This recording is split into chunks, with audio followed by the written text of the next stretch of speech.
वहाँ धर्म पूछ के गोली मारी गई, ये सच है। ये गोली पर्यटकों को मारी गई है। ये गोली कश्मीर के पर्यटन व्यवसाय पर है। कश्मीर में जो लोग रहते हैं अधिकांश तो मुसलमान हैं, उनकी रोजी रोटी और जीवन बढ़ाने वाला ये तो टूरिज्म पर है। बहुत लंबे समय तक टूरिज्म पर आघात होना, बंधुओं वहाँ पर्यटकों का जाना अगर बंद हो गया आई हैं, उनके प्रतिनिधि तो ये तो भूखा मारने की बात है। एक इसलिए ये हमला सब पर है, पूजनीय संत यहाँ हिंदुओं का नाम पर और मुसलमानों का बिना नाम पूछे। समन्वय कर रहे हैं। ये आतंकवाद है कर्तव्य है कि सबसे पहले और ये आतंकवाद पाकिस्तान में प्रायोजित होता है। अवसर दे, मौका दे। आज पाकिस्तान जो समय बचेगा अकेला थकेला पड़ा है। दूसरे भी गल्फ कंट्री उसका समर्थन नहीं कर रही, अफगानिस्तान नहीं कर रहा, ईरान नहीं कर रहा, अमेरिका नहीं कर रहा, और यहाँ तक कि बेल्ट एंड रोड इनिशिएटिव में पाकिस्तान में चीन के इंजीनियरों की हत्या के बाद चीन भी उत्साह से समर्थन नहीं कर रहा। अब ऐसा समय आ गया है नंबर 1 कि पाकिस्तान में भी जितना आतंकवादी तंत्र है उसको नष्ट किया जाएगा।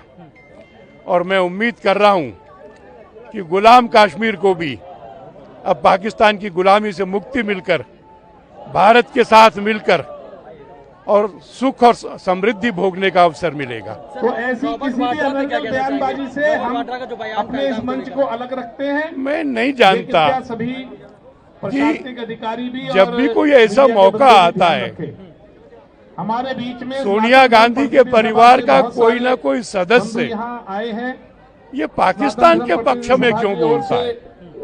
उसका बयान कि क्योंकि हिंदुत्व की बात की जा रही थी उसकी प्रतिक्रिया में हुआ है। हम सब कार्यकर्ताओं का ये तो आतंकवादियों का समर्थन करना है। उसका सारा बयान सारा मीडिया पाकिस्तान का दिखा रहा है और कहा जा रहा है कि उन्होंने मोदी को आईना दिखाया। मुझे दुख है कि कांग्रेस ने भी उस बयान से अपने को अलग नहीं किया है और इसलिए मैं ये मानता हूं कि ऐसे सब मौकों पर राहुल गांधी स्वयं भी और इस बार वाड्रा ये भारत के विरोध में बोले। मैं सोच रहा था कि ये हमला किस किस पर है। सामने बोर्ड पे लिखा है जाति नहीं धर्म पूछी, धर्म पूछा और हत्या की। पर यह भी ध्यान रखना होगा कि ये टूरिस्टों पर होने वाला, पर्यटकों पर होने वाला पहला हमला। सब लोग जानते हैं कि कश्मीर घाटी उसकी रोजी रोटी ये पर्यटन से चलती है। पर्यटन बंद हो जाए तो कश्मीर के लोगों को भूखा मरने की नौबत आएगी। ये हमला, इतने लोगों की हत्या, इसके बाद में जिन लोगों ने रिजर्वेशन कराया था कश्मीर जाने के लिए 60% लोगों ने कैंसिल कर दिया। ये षड्यंत्र, कश्मीरियों को भूखा मारने का षड्यंत्र। और इसलिए ये केवल हिंदुओं पर हमला नहीं है, ये घाटी का मुसलमान जो खच्चर चलाता है, जो होटल में काम करता है, जो गाइड है, जो गाड़ी चलाता है, ये उन सबको भी भूखा मारने की साजिश है। ये साजिश सारे भारत के खिलाफ है। सारा भारत इसका उत्तर देगा। आज पाकिस्तान अकेला पड़ा हुआ है। जब तक अफगानिस्तान में अमेरिका था, अमेरिका को पाकिस्तान की जरूरत थी। 4 साल से जरूरत नहीं है।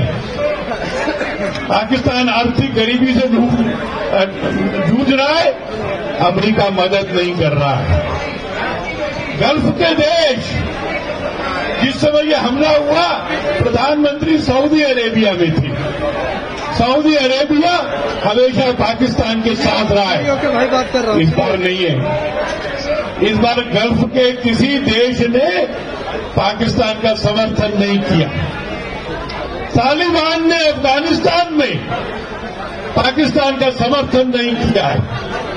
ईरान ने पाकिस्तान का समर्थन नहीं किया है। पाकिस्तान के अंदर की हालत ये कि वहां पूरी की पूरी ट्रेन ये बंधक बना ली जाती है।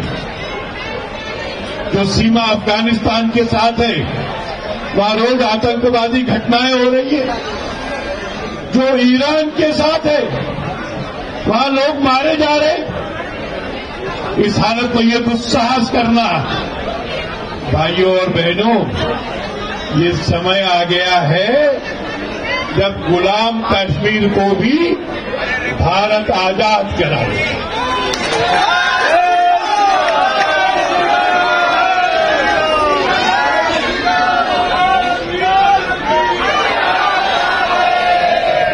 सैंतालीस में जो गलती हुई,